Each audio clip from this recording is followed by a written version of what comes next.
السلام علیکم ورحمۃ اللہ وبرکاتہ۔ آج ہم تجوید کلاس میں سورۃ البقرہ کی آیات 71 سے 75 تک آیات کو تجوید کے ساتھ پڑھنا سیکھیں گے۔ اعوذ باللہ من الشیطان الرجیم، بسم اللہ الرحمن الرحیم۔ قال إنه يقول إنها بقرة لا ذلول تثير الأرض ولا تسقي الحرث مسلمة لا شية فيها قالوا الآن جئت بالحق فذبحوها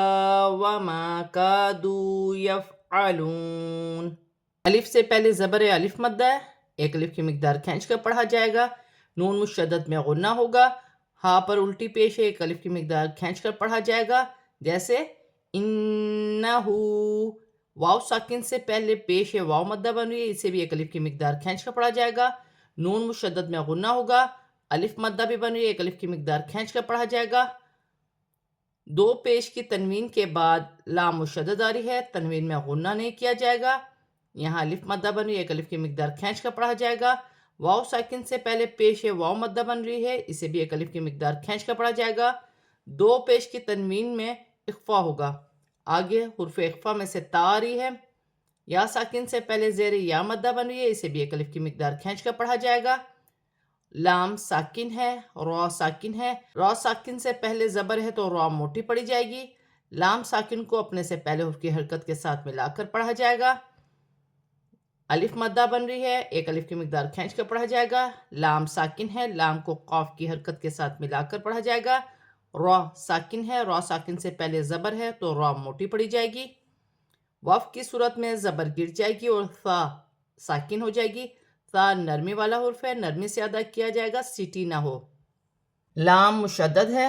جماؤں کے ساتھ ادا کیا جائے گا، دو پیش کی تنوین کے بعد لام مشدد آ رہی ہے، تنوین میں غنہ نہیں ہوگا، الف مدہ بن رہی ہے، ایک الف کی مقدار کھینچ کر پڑھا جائے گا۔ یا ساکن سے پہلے زیر یا مدہ بن رہی ہے، ایک الف کی مقدار کھینچ کر پڑھا جائے گا۔ یہاں چھوٹی سی تو ہے، یہاں پر وف کیا جائے گا تو الف مدہ میں کوئی تبدیلی نہیں ہوگی۔ وف کی صورت میں حرف مدہ میں کوئی تبدیلی نہیں ہوگی۔ حرف مدہ تین ہے، الف مدہ، یا مدہ، واو مدہ۔ الف سے پہلے زبر ہے، الف مدہ بن رہی ہے، ایک الف کی مقدار کھینچ کر پڑھا جائے گا۔ لام ساکن ہے، لام کو اپنے سے پہلے حرف کی حرکت کے ساتھ ملا کر پڑھا جائے گا۔ حمزہ پر کھڑی زبر ہے، اسے ایک الف کی مقدار کھینچ کر پڑھا جائے گا۔ حمزہ پر جزم کی حرکت ہے، جھٹکے کے ساتھ ادا کیا جائے گا، جیسے جئتا بالحق۔ لام ساکن ہے، لام کو باقی حرکت کے ساتھ ملا کر پڑھا جائے گا۔ قاف مشدد ہے، موٹے حروف میں سے ہے، وف کی صورت میں زیر گر جائے گی اور قاف ساکن ہو جائے گی، جیسے بالحق۔ واو ساکن سے پہلے پیش ہے، واو مدہ بن رہی ہے، ایک الف کی مقدار کھینچ کر پڑھا جائے گا۔ الف مدہ ہے، ایک الف کی مقدار کھینچ کر پڑھا جائے گا۔ یہاں بھی الف مدہ ہے، یہاں بھی الف مدہ ہے، یہاں واو مدہ ہے۔ واو ساکن سے پہلے پیش ہے تو واو مدہ بن رہی ہے، ایک الف کی مقدار کھینچ کر پڑھا جائے گا۔ یہاں بھی واو مدہ ہے، واو کی صورت میں زبر گر جائے گی اور نون ساکن ہو جائے گی۔ وَإِذْ قَتَلْتُمْ نَفْسًا فَادَّارَأْتُمْ فِيهَا وَاللَّهُ مُخْرِجٌ مَا كُنْتُمْ تَكْتُمُونَ۔ ذال نرمی والا حرف ہے، ساکن ہے، اپنے سے پہلے حرف کی حرکت کے ساتھ ملا کر پڑھا جائے گا۔ لام بھی ساکن ہے، میم بھی ساکن ہے، دونوں کو اپنے سے پہلے حرف کی حرکت کے ساتھ ملا کر پڑھا جائے گا۔ دو زبر کی تنوین میں اخفا ہوگا، فا حرف اخفا میں سے ہے، دال مشدد ہے، جماؤں کے ساتھ ادا کیا جائے گا، اپنے سے پہلے حرف کی حرکت کے ساتھ ملا کر پڑھا جائے گا۔ دال پر کھڑی زبر ہے، ایک الف کی مقدار کھینچ کر بھی پڑھا جائے گا۔ حمزہ ساکن ہے، جھٹکے کے ساتھ ادا کیا جائے گا، میم ساکن میں غنہ نہیں ہوگا، جیسے فَدَّارَأْتُمْ۔ یا ساکن سے پہلے زیر یا مدہ بن رہی ہے، ایک الف کی مقدار کھینچ کر پڑھا جائے گا۔ وف کی صورت میں الف مدہ میں کوئی تبدیلی نہیں ہوگی، جیسے لکھا ہے ویسا ہی پڑھا جائے گا۔ اللہ کی لام سے پہلے زبر ہے تو اللہ کی لام موٹی پڑھی جائے گی۔ خا حروف حلقی میں سے ہے، ساکن ہے، اپنے سے پہلے حرف کی حرکت کے ساتھ ملا کے پڑھا جائے گا اور حلق سے ادا کیا جائے گا۔ را باریک ہے، را کے نیچے زیر کی حرکت ہے، را باریک پڑھی جائے گی۔ دو پیش کی تنوین کے بعد میم مشدد آ رہی ہے، میم مشدد حرف یرملون میں سے ہے، تنوین میں غنہ بھی کیا جائے گا، ملا کر بھی پڑھا جائے گا۔ الف مدہ بھی بن رہی ہے، نون ساکن میں اخفا ہوگا، میم ساکن میں غنہ نہیں کیا جائے گا، کاف ساکن ہے، باریک حرف میں سے ہے، باریک پڑھی جائے گی جیسے تک تمون۔ واو ساکن سے پہلے پیش واو مدہ بن رہی ہے، ایک الف کی مقدار کھینچ کر پڑھا جائے گا، واو کی صورت میں زبر گر جائے گی اور نون ساکن ہو جائے گی۔ فَقُلْنَا اضْرِبُوهُ بِبَعْضِهَا كَذَلِكَ يُحْيِي اللَّهُ الْمَوْتَى وَيُرِيكُمْ آيَاتِهِ لَعَلَّكُمْ تَعْقِلُونَ۔ ذال نرمی والا حرف ہے، کھڑی زبر ہے، ایک الف کی مقدار کھینچ کر پڑھا جائے گا۔ اللہ کی لام سے پہلے زیر آ رہی ہے، اللہ کی لام باریک پڑھی جائے گی۔ لام ساکن ہے، واو ساکن ہے، واو ساکن سے پہلے زبر ہے تو واو لین بن رہی ہے، اسے کھینچا نہیں جائے گا۔ لام ساکن کو ہا کی حرکت کے ساتھ ملا کر پڑھا جائے گا، تا پر کھڑی زبر ہے، ایک الف کی مقدار کھینچ کر پڑھا جائے گا۔ وَيُرِيكُمْ یا ساکن سے پہلے زیر ہے، یا مدہ بن رہی ہے، ایک الف کی مقدار کھینچ کر پڑھا جائے گا، میم ساکن میں غنہ نہیں ہوگا۔ الف پر کھڑی زبر ہے، الف حمزہ بھی پڑھا جائے گا اور ایک الف کی مقدار کھینچ کر بھی پڑھا جائے گا، یا پر بھی کھڑی زبر ہے، ایک الف کی مقدار کھینچ کر پڑھا جائے گا۔ ہا کے نیچے کھڑی زیر ہے، یہاں بھی ایک الف کی مقدار کھینچ کر پڑھا جائے گا، جیسے آیاتہ۔ لام مشدد ہے، جماؤ کے ساتھ ادا کیا جائے گا، میم ساکن میں غنہ نہیں ہوگا، واو ساکن سے پہلے پیش واو مدہ بن رہی ہے، ایک الف کی مقدار کھینچ کر پڑھا جائے گا، واو کی صورت میں زبر گر جائے گی اور نون ساکن ہو جائے گی۔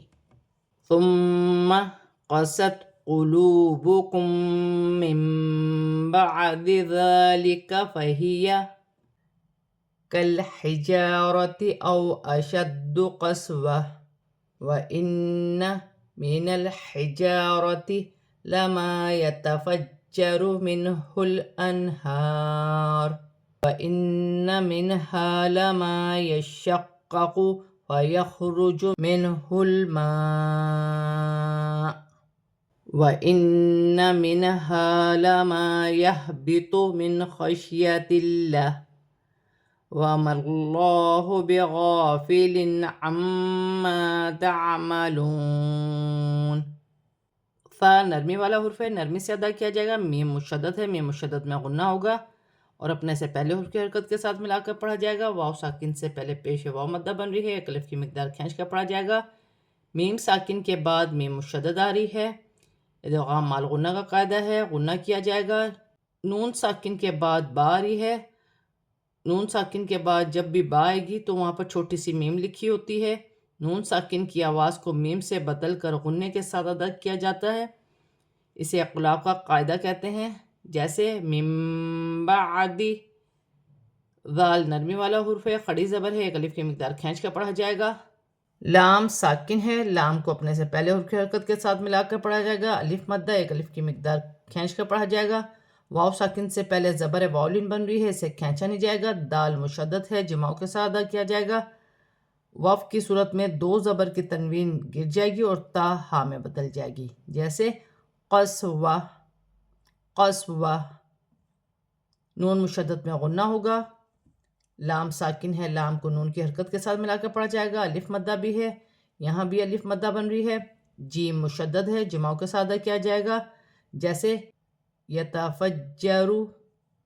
نون ساکن میں غنہ نہیں ہوگا کیونکہ آگے ہا حروف حلقی میں سے ہے، لام ساکن ہے، لام ساکن کو اپنے سے پہلے حرف کی حرکت کے ساتھ ملا کر پڑھا جائے گا، نون ساکن کو حمزہ کے ساتھ ملا کر پڑھا جائے گا، ہا پر کھڑی زبر ہے، سینے والی ہا، ایک الف کی مقدار کھینچ کر پڑھا جائے گا، واو کی صورت میں پیش گر جائے گی اور را ساکن ہو جائے گی۔ نون مشدد میں غنہ ہوگا، نون ساکن میں غنہ نہیں ہوگا، ہا حرف حلقی میں سے ہے، الف مدہ بن رہا ہے، یہاں بھی الف مدہ ہے، دو حرف مشدد ہے، شین مشدد ہے، قاف مشدد ہے، قاف موٹے حرف میں سے ہے، ان کو جماؤ کے ساتھ ادا کیا جائے گا، جیسے یا شین زبر یش، شین قاف زبر شق، یشق، قاف زبر قا، یشق، قاف پیش قو، یشققو۔ اس کے پڑھنے کا طریقہ یہ ہے، خا حروف حلقی میں سے ہے، ساکن ہے، اپنے سے پہلے حرف کی حرکت کے ساتھ ملا کر پڑھا جائے گا، نون ساکن میں غنہ نہیں ہوگا، لام ساکن ہے، لام کو ہا کی حرکت کے ساتھ ملا کر پڑھا جائے گا، یہاں الف مدہ بھی بن رہی ہے اور بڑی مد بھی ہے، مد متصل، دونوں کو ملا کر 6 الف کی مقدار کھینچ کر پڑھا جائے گا، حمزہ پر وقف کیا جائے گا تو پیش گر جائے گی، حمزہ ساکن ہو جائے گی اور جھٹکے کے ساتھ وقف کیا جائے گا، جیسے منہ الماء، جھٹکے کی ہلکی سی آواز آئے گی، نون مشدد میں غنہ ہوگا، یہاں نون ساکن میں غنہ نہیں کیا جائے گا، الف مدہ بھی بن رہی ہے، یہاں بھی الف مدہ ہے، نون ساکن میں غنہ نہیں ہوگا کیونکہ خا حروف حلقی میں سے ہے، شین ساکن ہے، شین کو خا کی حرکت کے ساتھ ملا کر پڑھا جائے گا، خشیت اللہ، اللہ کی لام سے پہلے زیر ہے تو اللہ کی لام باریک پڑھی جائے گی، وف کی صورت میں زیر گر جائے گی اور ہا ساکن ہو جائے گی، اللہ کی لام سے پہلے زبر آ رہی ہے، اللہ کی لام موٹی پڑھی جائے گی، یہاں الف مدہ ہے، دو زیر کی تنوین کے بعد عین حروف حلقی میں سے ہے، تنوین میں غنہ نہیں کیا جائے گا، میم مشدد ہے، میم مشدد میں غنہ ہوگا، الف مدہ بھی بن رہی ہے، ایک الف کی مقدار کھینچ کر پڑھا جائے گا، واو ساکن سے پہلے پیش واو مدہ بن رہی ہے، اسے بھی ایک الف کی مقدار کھینچ کر پڑھا جائے گا، واو کی صورت میں زبر گر جائے گی اور نون ساکن ہو جائے گی۔ أفتطمعون أن يؤمنوا لكم وقد كان فريق منهم يسمعون كلام الله ثم يحرفونه من بعد ما عقلوه وهم يعلمون۔ تا اور تو کا مخرج ایک ہی ہے، تا باریک پڑھا جاتا ہے، تو موٹا حرف میں سے ہے، واو ساکن سے پہلے پیش واو مدہ بن رہی ہے، ایک الف کی مقدار کھینچ کر پڑھا جائے گا، نون ساکن کے بعد یا مشدد آ رہی ہے، نون ساکن میں غنہ بھی کیا جائے گا اور ملا کر بھی پڑھا جائے گا، یا مشدد حرف یرملون میں سے ہے، ادغام مال غنہ کا قاعدہ ہے، اس کے پڑھنے کا طریقہ یہ ہے، حمزہ نون یا زبر عین، یا حمزہ پیش یو، عین یو، میم زیر می، عین یو می، نون واو پیش نو، عین یو می نو، اس کے پڑھنے کا طریقہ یہ ہے، واو خالی ہے، جزم کی حرکت حمزہ پر ہے، جب بھی جزم کی حرکت حمزہ پر آئے گی تو حمزہ کو جھٹکے کے ساتھ پڑھا جائے گا، میم ساکن میں غنہ نہیں ہوگا، دال حروف قلقلہ میں سے ہے، ساکن ہے، قلقلہ کے ساتھ ادا کیا جائے گا، الف مدہ بن رہی ہے، کاف باریک ہے، ایک الف کی مقدار کھینچ کر پڑھا جائے گا، یا ساکن سے پہلے زیر ہے، یا مدہ بن رہی ہے، اسے بھی ایک الف کی مقدار کھینچ کر پڑھا جائے گا، دو پیش کی تنوین کے بعد میم مشدد آ رہی ہے، میم مشدد حرف یرملون میں سے ہے، ادغام مال غنہ کا قاعدہ ہے، یہاں بھی ادغام مال غنہ کا قاعدہ ہے، یہاں بھی ادغام مال غنہ کا قاعدہ ہے، نون ساکن یا تنوین کے بعد حرف یرملون میں سے کوئی بھی حرف آ جائے تو وہاں پر غنہ کیا جائے گا اور ملا کر بھی پڑھا جائے گا، نون ساکن میں غنہ نہیں ہوگا کیونکہ ہا حروف حلقی میں سے ہے، میم ساکن میں غنہ نہیں ہوگا، واو ساکن سے پہلے پیش واو مدہ بن رہی ہے، ایک الف کی مقدار کھینچ کر پڑھا جائے گا، کاف باریک ہے، لام پر کھڑی زبر ہے، ایک الف کی مقدار کھینچ کر بھی پڑھا جائے گا، اللہ کی لام سے پہلے زبر ہے، اللہ کی لام موٹی پڑھی جائے گی، ثا نرمی والا حرف ہے، میم مشدد میں غنہ کیا جائے گا، ثا کی حرکت کے ساتھ ملا کر پڑھا جائے گا، یحرفونہ، را مشدد ہے، را کے نیچے زیر کی حرکت ہے، را باریک پڑھی جائے گی، واو ساکن سے پہلے پیش واو مدہ بن رہی ہے، ایک الف کی مقدار کھینچ کر پڑھا جائے گا، ہا پر الٹی پیش ہے، اسے بھی ایک الف کی مقدار کھینچ کر پڑھا جائے گا، الف مدہ بن رہا ہے، واو ساکن سے پہلے پیش واو مدہ بن رہی ہے، ایک الف کی مقدار کھینچ کر پڑھا جائے گا، میم ساکن میں غنہ نہیں ہوگا، یہاں بھی واو مدہ ہے، واو کی صورت میں زبر گر جائے گی اور نون ساکن ہو جائے گی۔ آج ہم نے سورۃ البقرہ کی آیات 71 سے 75 تک آیات کو تجوید کے ساتھ پورا کمپلیٹ پڑھ لیا ہے، اب ہم اسے رواں پڑھتے ہیں۔ قال انہ یقول انہا بقرۃ لا ذلول تثیر الارض ولا تسقی الحرث۔ مسلمۃ لا شیۃ فیہا قالوا الآن جئت بالحق فذبحوها وما كادوا يفعلون وَإِذْ قَتَلْتُمْ نَفْسًا فَادَّارَأْتُمْ فِيهَا وَاللَّهُ مُخْرِجٌ مَا كُنْتُمْ تَكْتُمُونَ فَقُلْنَا اضْرِبُوهُ بِبَعْضِهَا كَذَلِكَ يُحْيِي اللَّهُ الْمَوْتَى وَيُرِيكُمْ آيَاتِهِ لعلكم تعقلون ثم قست قلوبكم من بعد ذلك فهي كالحجارة أو أشد قسوة وإن من الحجارة لما يتفجر منه الأنهار وَإِنَّ مِنْهَا لَمَا يَشَّقَّقُ فَيَخْرُجُ مِنْهُ الْمَاءُ وَإِنَّ مِنْهَا لَمَا يَهْبِطُ مِنْ خَشْيَةِ اللَّهِ وَمَا اللَّهُ بِغَافِلٍ عَمَّا تَعْمَلُونَ أَفَتَطْمَعُونَ أَنْ يُؤْمِنُوا لَكُمْ وَقَدْ كَانَ فَرِيقٌ مِّنْهُمْ يَسْمَعُونَ كَلَامَ اللَّهِ ثُمَّ يُحَرِّفُونَهُ مِنْ بَعْدِ مَا عَقَلُوهُ وَهُمْ يَعْلَمُونَ۔ آج ہم نے سورۃ البقرہ کی آیات 71 سے 75 تک آیات کو تجوید کے ساتھ اور رواں پورا کمپلیٹ پڑھ لیا ہے۔ صدق اللہ العظیم۔